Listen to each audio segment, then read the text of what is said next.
মানুষ শক্তির হিসাব করে ভিন্নভাবে। পৃথিবীতে মনে করা হয় যার রিজার্ভ বেশি সেই দেশে শক্তি বেশি, ঠিক কিনা? এতদিন দাপট দেখাইছে আমেরিকা, এখন তার পতন ঘন্টা বেজেছে, বাজে নাই?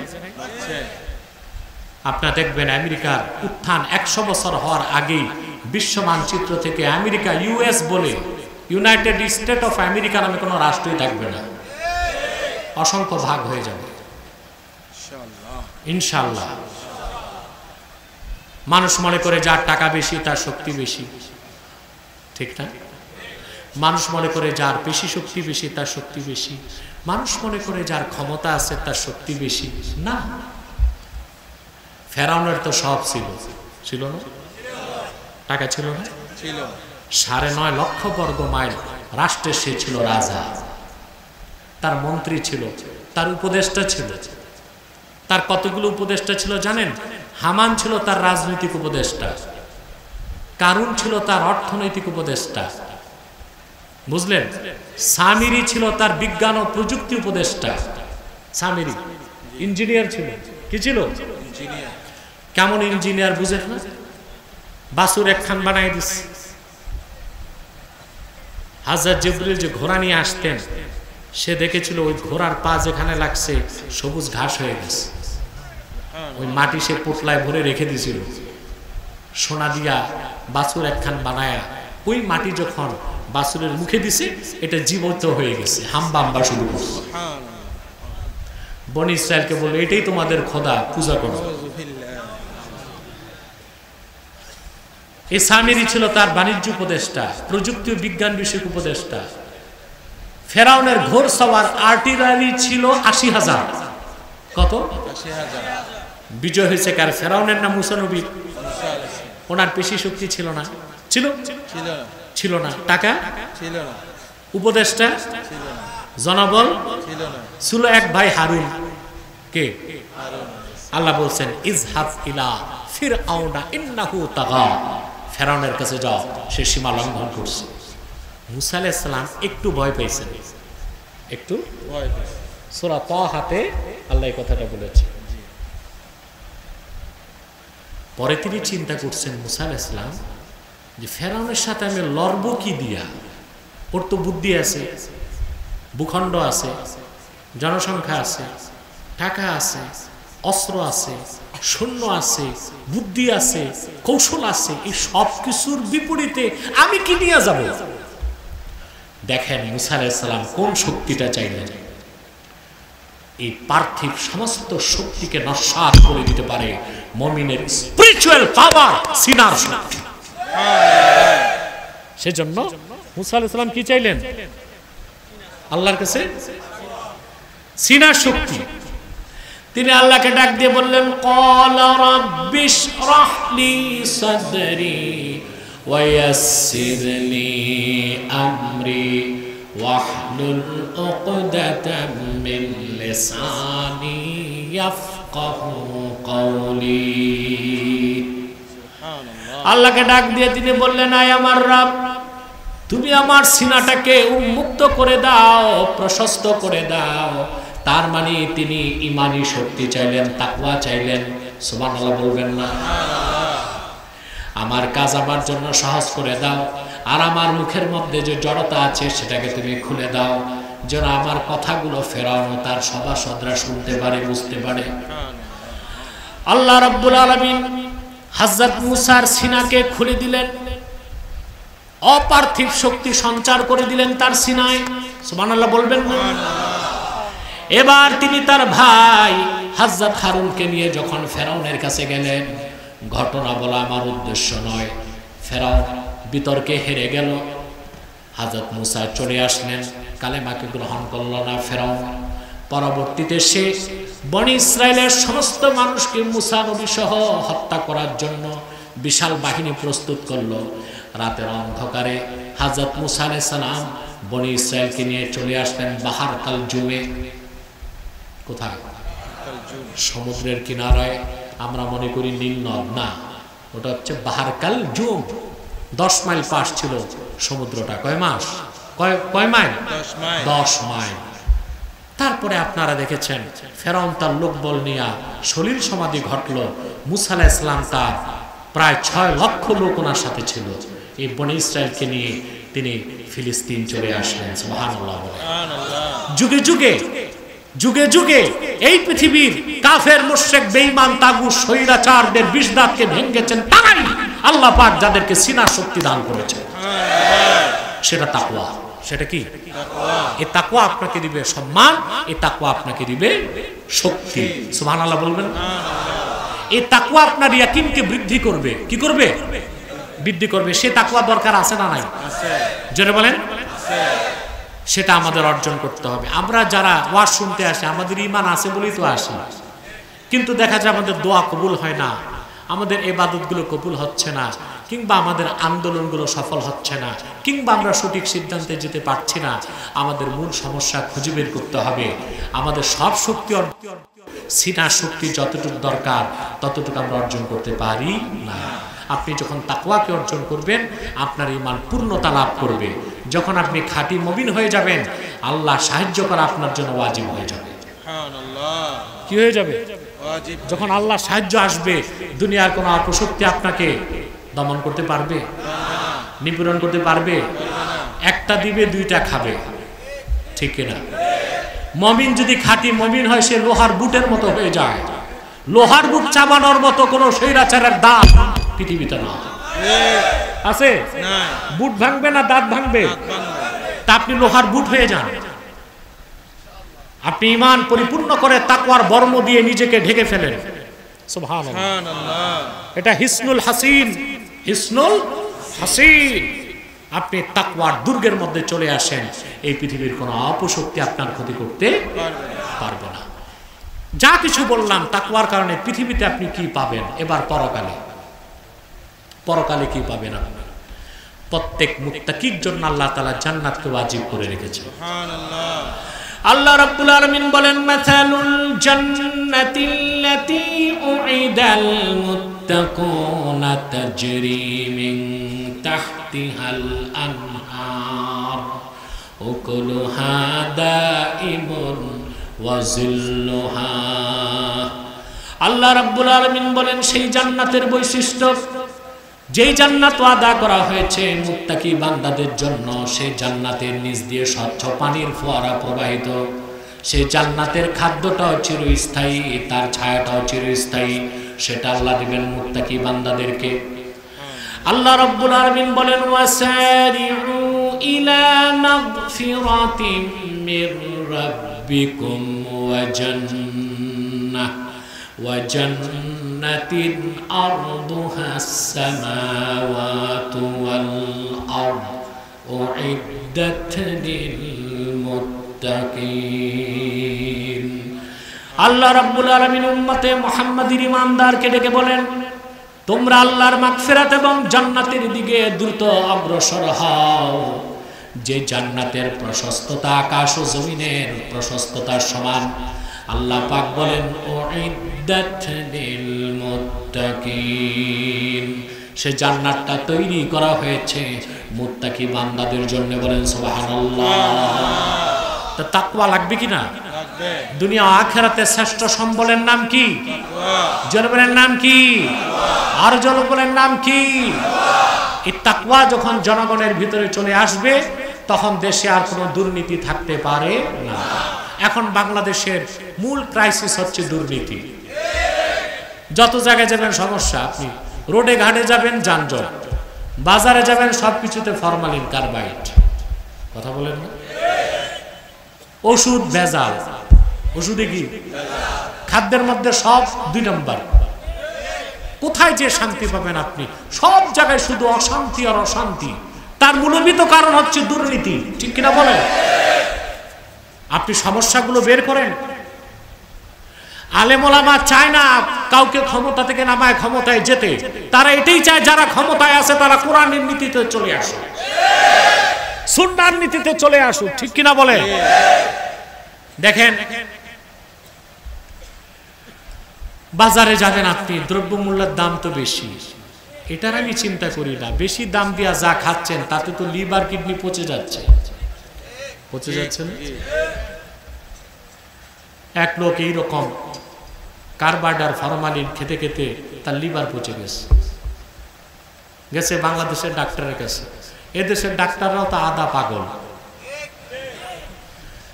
এমআরআই করে রিপোর্ট লিখেছে ডাক্তার যে ভাই আপনার অবস্থা খুব খারাপ, আপনার ফুসফুসের ভিতরে তেলাপোকা ঢুকছে।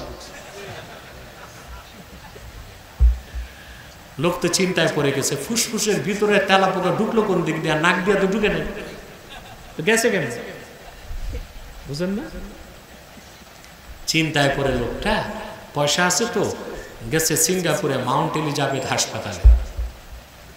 ওখানে ডাক্তার সব টেস্ট করে বাংলাদেশি রিপোর্ট দেখে হাসে আর বলে, তো তোমাদের দেশে ডাক্তাররাও পাগল হয় নাকি? বলে দেখো, তোমার ফুসফুসে তেলাপোকা না, যে এমআরআই মেশিনে টেস্ট করছে ওই মেশিনে তেলাপোকা ছিল।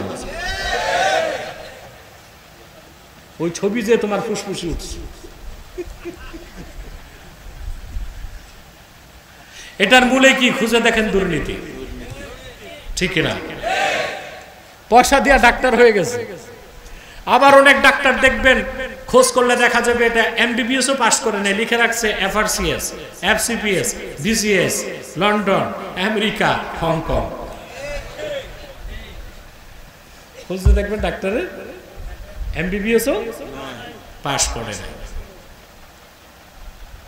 তো দুর্নীতিগুলো করে কারা? আলেমরা? গরিবরা?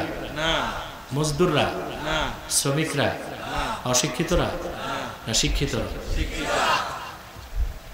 ওনারা সব বিশ্ববিদ্যালয়ের ফারেক, আবার বিসিএস ক্যাডার। রাষ্ট্রের সর্বোচ্চ সম্মান, কোটি টাকার গাড়ি, কোটি টাকার বাড়ি, ঠিক না? আবার সুযোগ পেলেই তো দেশের টাকা দিয়ে বিদেশ ভ্রমণ আসি। কিছুদিন আগে দেখছেন খিচুড়ি রান্না শিখতে একদল গেছে চায়না। বাঙালি সারা দুনিয়ার মানুষকে খিচুড়ি রান্না শিখাইল, আর তারা খিচুড়ি রান্না শিখতে গেছে কই? বাজেট 12 কোটি।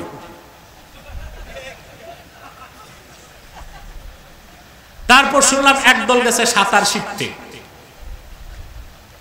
নদীমাতৃক বাংলাদেশ, আমাদের চেয়ে বেশি সাঁতার কে জানে? এসব হচ্ছে জনগণের টাকায় বিদেশ ঘোরার একটা বাহানা, ঠিক কিনা? ভালো কথা, কোটি টাকার গাড়ি, কোটি টাকার বাড়ি, উচ্চ বেতন সব আছে, চুরি চামারিটা বন্ধ করলে হয় না? কথা বলে বন্ধ করবে না। ওখানে একটাই সমস্যা, কারাপশন, কারাপশন, অনলি কারাপশন। দুর্নীতি ছাড়া আর কিচ্ছু নাই। আমার ভাইরা, সমাধান একটাই, দুর্নীতি দমন কমিশনের মাধ্যমে দেশকে দুর্নীতি মুক্ত করা যাবে না। যে সব অফিসারদেরকে চাকরি দেওয়া হয় তারা সব পড়ে, বাংলা সাহিত্য পড়ে, ইংরেজি সাহিত্য পড়ে, physics, chemistry, zoology, botany, cosmology সব পড়ে, গণিত পড়ে, ভূগোল পড়ে, ইতিহাস পড়ে, শুধু আল্লাহর কোরআনটাই তাদের পড়ানো হয় না।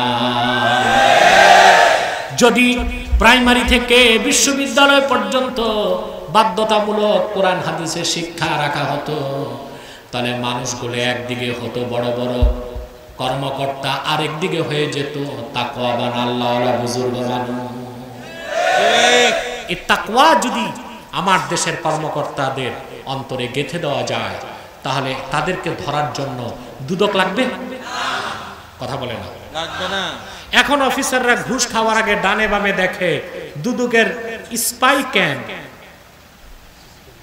সিসির চোখ মারাত্মক স্পাই ক্যাম্প আছে কিনা, গোয়েন্দা ক্যামেরা আছে কিনা। এই জন্য তারা একটু ডানে বামে ঘুরে। কখনো অফিসাররা যখন টাকা খায় তো অফিসে খায় না, যদি গোয়েন্দা দুদক দেখে ফেলে, ওটা রমনা পার্কে যে যখন দৌড়ায় না, ঘুষের টাকায় চর্বি জমছে, তেল গালাইতে হয় না, কথা বলে। তো অফিসারও দৌড়ায়, সাথে ক্লায়েন্টও দৌড়ায়। এই দৌড়ের ফাঁকে পকেট বদল হয় পয়সা, ঠিক কিনা? তো সে ভয় পাইল কারে? কারণ দুদক কমিশনার তার কার্যালয়ে থাকতে পারে নজরদারি, ঠিক কিনা? কিন্তু পার্কে দৌড়ানোর সময় তো দুদক পিছে দৌড়ায় না। কিন্তু যদি কর্মচারী কর্মকর্তাদেরকে সব শিক্ষার সাথে তাকওয়া শিখাতে পারতেন, ঘুষ খাবার আগে দেশের জনগণের রক্ত পানি করা ঘামের পয়সা চুরি চামারি করার আগে দুদক কমিশনারের কথা চিন্তা করত না, কারণ সে জানে তার দুই কাঁধে আল্লাহর দুইজন কমিশনার আছে, কিরামান কাতিবিন। আপনি যেখানে যাবেন এই কমিশনার আছে, সুবহানাল্লাহ বলবেন না? সম্ভব চুরি করা না, ঘুষ খাওয়া না, ফাইল ঠেকানো না, কথা বলে। আলহামদুলিল্লাহ মুহাম্মদ সাল্লাল্লাহু আলাইহি ওয়াসাল্লামের আদনা গোলাম দুর্নীতির বিরুদ্ধে যত কথা বলেছি সব যদি এক করা হয় এই রকম মোটা ভলিউমের একটা বই হবে। কিন্তু চোর শুনে না ধর্মের কাহিনী, শুনে ওনারা শুনে এক কান দিয়া বের করে দেয় আরেক কান দিয়ে। দুর্নীতি দমন কমিশন দিয়া, গোয়েন্দা পুলিশ ডিবি দিয়া দেশকে দুর্নীতি মুক্ত করা যাবে না। প্রত্যেক কর্মকর্তার ভিতরে তাকওয়াকে গেঁথে দেন, আল্লাহর ভয়টা জাগ্রত করে দেন। প্রত্যেকেই সেলফ ডিফেন্স, নিজেই নিজেকে গুনাহ থেকে বাঁচাবে। হযরত আব্দুল্লাহ বিন ওমর রাদিয়াল্লাহু তাআলা আনহুমা মক্কা শরীফে হাঁটতেছেন, দেখলেন এক রাখাল পাহাড়ের উপর থেকে বকরির পাল নিয়ে নামতেছে, হাজার হাজার বকরি। আব্দুল্লাহ বিন ওমরের বকরির পাল দেখে খুব পছন্দ হয়েছে। রাখালকে বললেন, বিনি শাতাম মিনাল গানাম, একটা বকরি আমার কাছে বিক্রি করো। কয়টা বকরি? একটা। রাখাল বলল, হুজুর বিক্রি করার কোনো অধিকার তো আমার নাই, আমি হচ্ছে রাখাল, বকরির একজন মালিক আছে, আমার কাজ শুধু এগুলোকে চারণভূমিতে নিয়ে যাওয়া আবার ফিরিয়ে আনা, ক্রয় বিক্রয়ের কোনো ক্ষমতা আমার নাই। একটা বেদুইন রাখালের ভিতরে কি পরিমাণ তাকওয়া আছে। আব্দুল্লাহ বিন ওমর রাদিয়াল্লাহু তাআলা আনহুমা তিনি রাখালের তাকওয়া যাচাই করতে চাইলেন।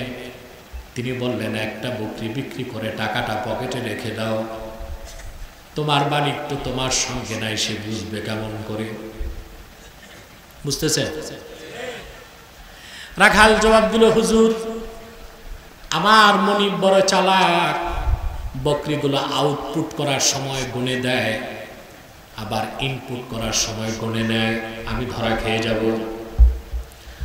আব্দুল্লাহ বিন ওমর আবার তার তাকওয়া যাচাই করতে চাইলেন, বললেন, একটি বকরি বিক্রি করে টাকা পকেটে রেখে দিও, আর মালিক গণনা করে ধরা পড়ে গেলে বলে দু একটা বকরি বাগে খেয়েছে।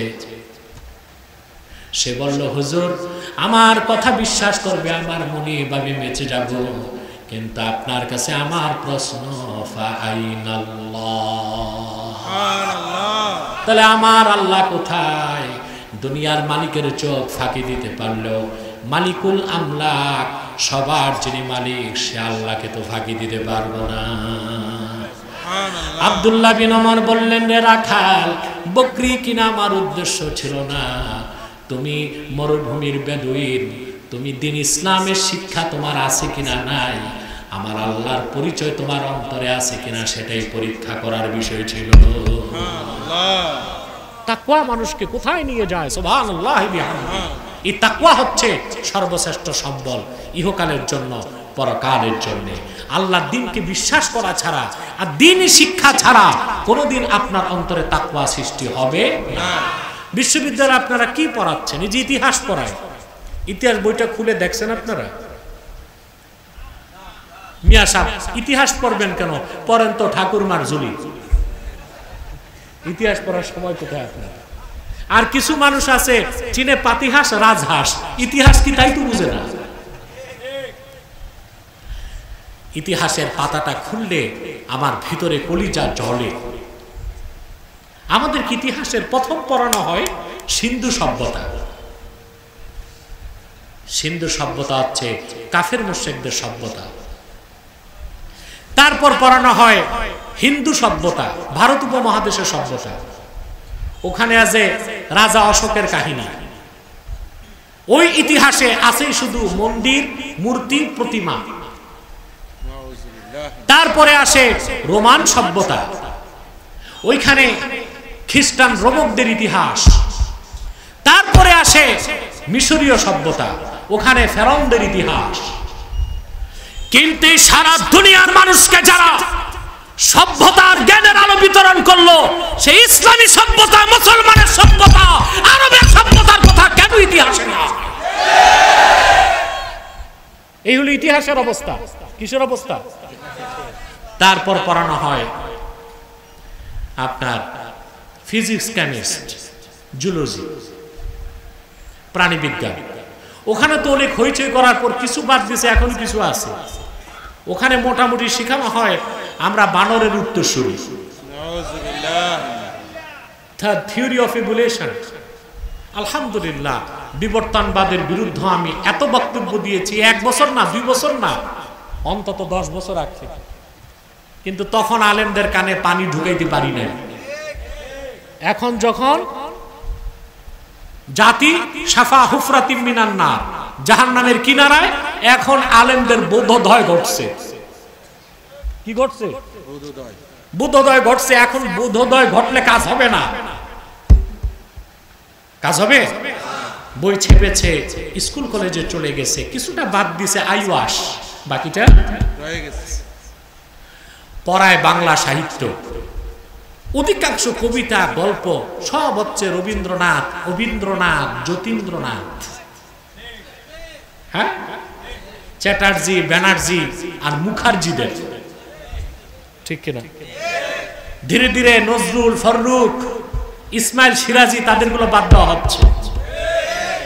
এগুলো থেকে প্রশ্ন করে না। এই হচ্ছে বাংলা সাহিত্যের অবস্থা, ঠিক কিনা? যাবেন বিশ্ববিদ্যালয়ে দর্শন পড়তে, দর্শন পুরাটাই গ্রিক দর্শন, অ্যারিস্টটল, প্লেটো, আর্কিমিডিস, তাদের দর্শন। তাহলে এই মানুষটা যখন বিশ্ববিদ্যালয় থেকে বের হয়, সে তো আর মানুষ থাকে না। তার মধ্যে আর ইতর প্রাণী, পশুর মধ্যে শুধু পার্থক্য আকৃতির, প্রকৃতির কোনো পার্থক্য না। এই মানুষগুলো দায়িত্বপূর্ণ পদে গেলে চুরি করবে না তো কি করবে? দেশেরটা মেরে খাবে না তো কি করবে? কারণ সে তো কবরকে বিশ্বাস করে না, পরকালকে বিশ্বাস করে না। আল্লাহর সামনে দাঁড়াতে হবে, বধু বিশ্বাস তার নাই। সে ভয় করে দুদককে, ভয় করে ডিবিকে, ভয় করে র্যাবকে, ভয় করে পুলিশকে, মাবুদকে তো ভয় করে না। আল্লাহর ভয় ছাড়া মানুষ কখনো পরিপূর্ণ মানুষ হতে পারে না। তাকওয়ার কোনো বিকল্প। আমরা তাকওয়া ভিত্তিক জীবন গঠন করব, পারবো না ইনশাআল্লাহ? আল্লাহ কবুল করুন, আল্লাহ মঞ্জুর করুন। দেখেন, আল্লাহ যে পরীক্ষা নেবেন আমাদের, হিসাব নিকাশ, তাতে কিন্তু পারবো না, কিন্তু আল্লাহর রহমত তো লাগবে।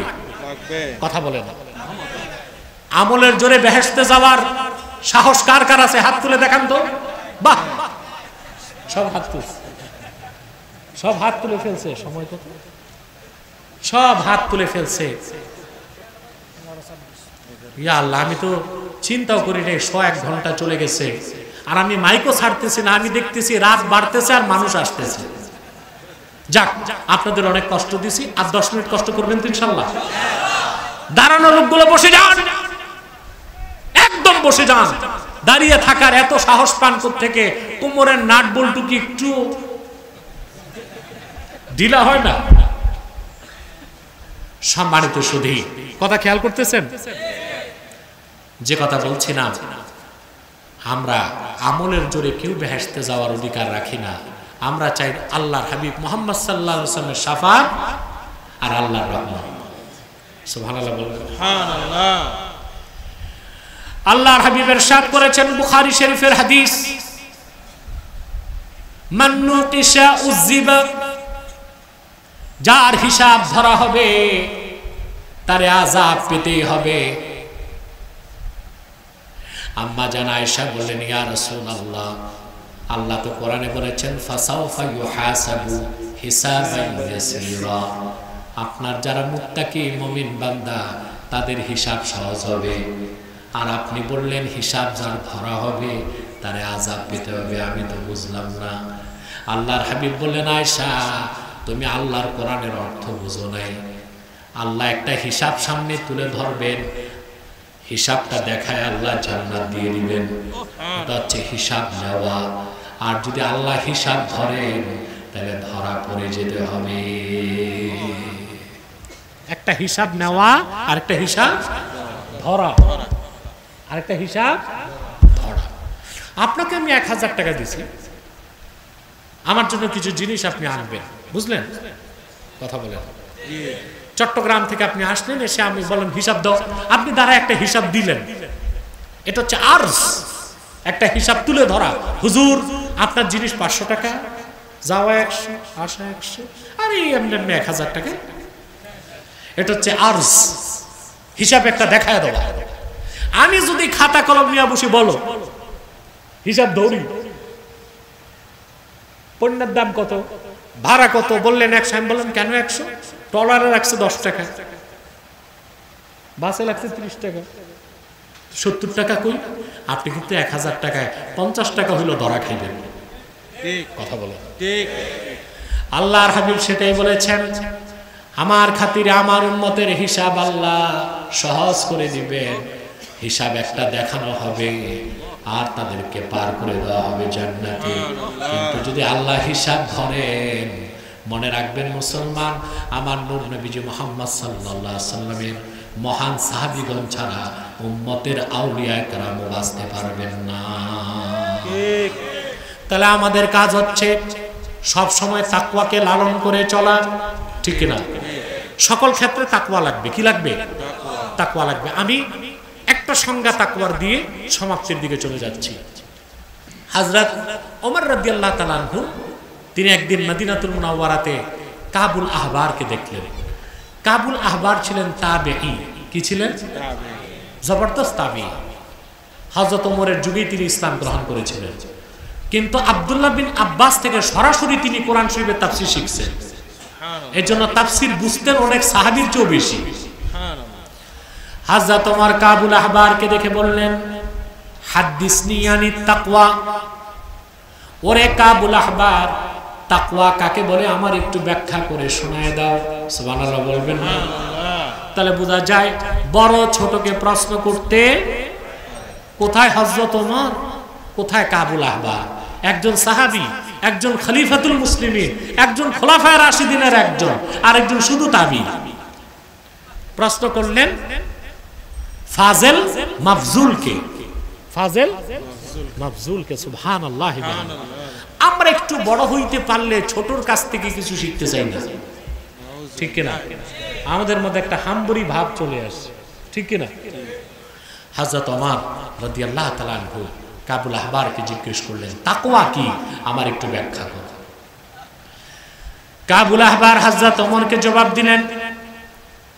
জবাবটা দিলেন একটু ঘুরিয়ে, হাল আখাস্তা তারিকান দা শাওকিন ইয়া খলিফাত রাসূলিল্লাহ সাল্লাল্লাহু আলাইহি ওয়াসাল্লাম।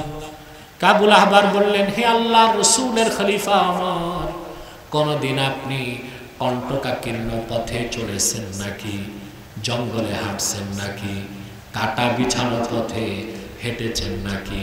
হযরত ওমর বললেন, একবার নয় বহুবার হেঁটেছি। কাবুল আহবার বললেন, কিভাবে হেঁটেছেন? হযরত ওমর বললেন, হেঁটেছি এমন ভাবে সাবধানে সন্তর্পণে যেন বিষাক্ত কাটা আমার চামড়ায় লাগে দূরে থাক, আমার কাপড়েও যেন না লাগে। কাবুল আহবার বললেন, হুজুর এরই নাম তাকওয়া।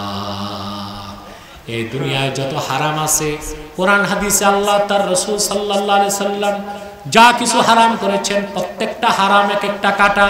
সুদ একটা কাটা, ঘুষ একটা কাটা, জিনা ব্যভিচার, চগলখড়ি, গীবত, পরের সম্পদ লুণ্ঠন, খাদ্যে ভেজাল করা, মিথ্যা সাক্ষ্য দেওয়া, জিনা করা, ব্যভিচার করা, প্রত্যেকটা একটা বিষাক্ত কাটা। মুমিন যখন আল্লাহর ভয়তে এই সব বিষাক্ত হারামের কাটা থেকে তার সিরাতকে, তার চরিত্রকে রক্ষা করবে, তারই নাম তাকওয়া। আর সেই মহা সাধকের নাম মুত্তাকি। আল্লাহ বলেছেন, ওয়াতাজাওয়াদু ফাইন্না খায়রাজ যাদিত তাকওয়া।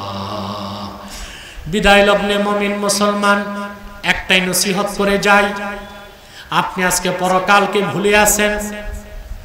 বয়স কিন্তু আপনার পার হয়ে যাচ্ছে, খুব ছোট্ট একটা বয়স নিয়ে এসেছেন। একটি বরফের খণ্ড ফ্রিজ থেকে বের করে রেখে দিলে গলতেই থাকে, তার গলাকেও বন্ধ করতে পারে না। মায়ের পেট থেকে আপনি নির্দিষ্ট হায়াত নিয়ে দুনিয়ায় এসেছেন, আপনার হায়াত কিন্তু কমে যাচ্ছে। এই সময়টায় যদি আপনি তাকওয়া ভিত্তিক জীবন যাপন করেন, পরকালে মুক্তি পেয়ে যাবেন। কিন্তু আপনি পরকালকে ভুলে যাচ্ছেন, বাড়ি গাড়ি বিত্ত বৈভব নিয়ে ব্যস্ত আছেন। একটা বারও কি চিন্তা করেন না, আপনার পাশের বাড়ির ভাইটা যখন চলে যায়, সে সারা জীবনের বিদেশের কামাই দিয়ে মরমর পাথর দিয়ে এত সুন্দর ঘর বানালো, সেই ঘর থেকে তারকে বের করে দেওয়া হয় মৃত্যুর 10 মিনিটের মাথায়। মসজিদের কোণ থেকে যাওয়া ছোট্ট একটা খাটের মধ্যে তারা শোয়ায় দেয়, কোনো বালিশ নাই, কোনো কম্বল নাই, কোনো বিছানা নাই। বড়ই পাতার গরম পানি দিয়া গোসল দিয়ে আপনাকে দুলা মিয়ার মতো সাজায়া অন্ধকার কবরে রেখে আসে। কবর জিয়ারতের পর আপনার কলিজার টুকরা সন্তানটাও চলে আসে। আপনার স্ত্রী দূর থেকে জানালা খুলে কান্না করে চোখের পানিতে বুকটা ভাসায় দেয়, কিন্তু কবরের পাশে এক রাত কাটাবার একটা মানুষও তো পাওয়া যায় না। কার জন্য সুদ খান, কার জন্য ঘুষ খান, কার জন্য কালোবাজারি করেন, হারাম ব্যবসা করেন, সামান্য রাজনৈতিক পদের জন্য সেকুলারদের দাবিদারি করেন, বাম ও রামদের দাবিদারি করেন। ঈমান কি বিক্রি করে দিচ্ছেন মুসলমান অল্প পয়সা? আপনার চোখ বন্ধ হবার সাথে সাথে দুনিয়ার এই সাঙ্গ লীলা সব বন্ধ হয়ে যাবে। আপনার সামনে থাকবে শুধু আখিরাত। সম্বল সংগ্রহ করবেন, পাথেয় সঞ্চয় করবেন, সম্বল সাথে সংগ্রহ করবেন। তার নাম কি? ইন্না খায়রাজ যাদিত তাকওয়া। সাদাকাল্লাহুল আযীম ওয়া সাদাকা রাসূলুহুন নবিয়ুল কারীম ওয়া নাহনু আলা যালিকা মিনাশ শাহিদিন ওয়াশ শাকিরিন ওয়ালহামদুলিল্লাহি রাব্বিল আলামিন।